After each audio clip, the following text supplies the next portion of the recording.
Wink News is Campaign Central. It's the night you've all been waiting for. And now, ladies and gentlemen, please welcome the next President of the United States, President Donald J. Trump. Former President Trump will soon take center stage at the Republican National Convention, less than a week after surviving an assassination attempt. Thank you for joining us tonight. I'm Amanda Hall. And I'm Russ McCaskey. Wink News is the only local news station bringing you live coverage from the RNC. Wink News anchor Chris Safati joins us now live in Milwaukee. Chris?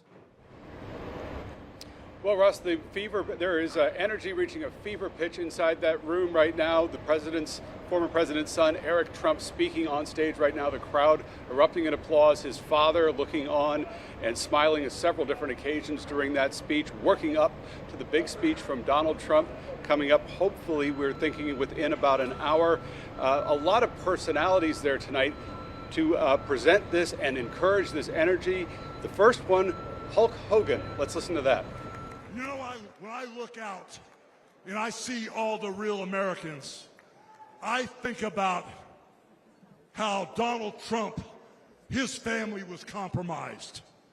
When I look out there and I see Donald Trump, I think about how his business was compromised. But what happened last week when they took a shot at my hero? And they tried to kill the next president of the United States. Enough was enough. And I said, let Trumpomania run wild, brother. Let Trumpomania rule again. Let Trumpomania make America great again.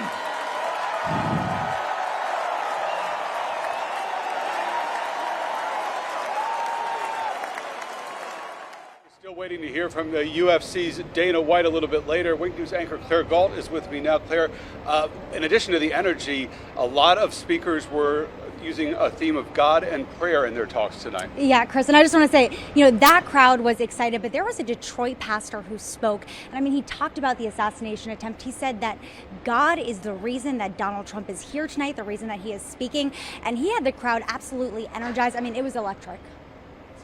My friends back in Detroit who are Democrats, I want to ask you just one simple question. You can't deny the power of God on this man's life. You can't deny that God protected him. You cannot deny that it was a millimeter miracle that was able to save this man's life. Could it be that Jesus Christ preserved him for such a time as this? Could it be? Could it be that the King of Glory, the Lord God strong and mighty, the God who is mighty in battle, protected Donald Trump because he wants to use him for such a time as this? If you believe that, come on, put your hands together and give our great God great glory. Pray for the leaders of our nation, whether they're Republican, Democrat, or Independent. We know that all authority comes from you. You are a great God, and we ask that if it be thy will that you will make America great once again. And you just heard Franklin Graham also spoke. He sounded a lot like his father, Billy Graham.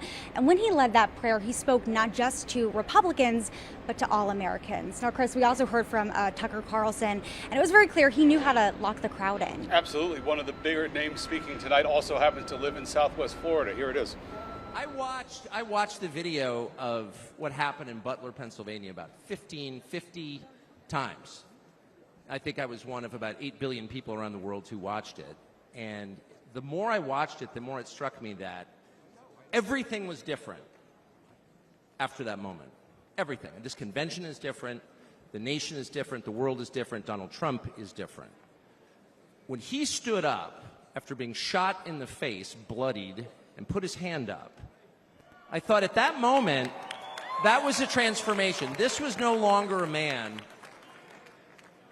Well, I think it was divine intervention. But the effect that it had on Donald Trump, he was no longer just a political party's nominee or a former president or a future president. This was the leader of a nation. I'm not always convinced that I'm on the right side. I've been on the wrong side many times.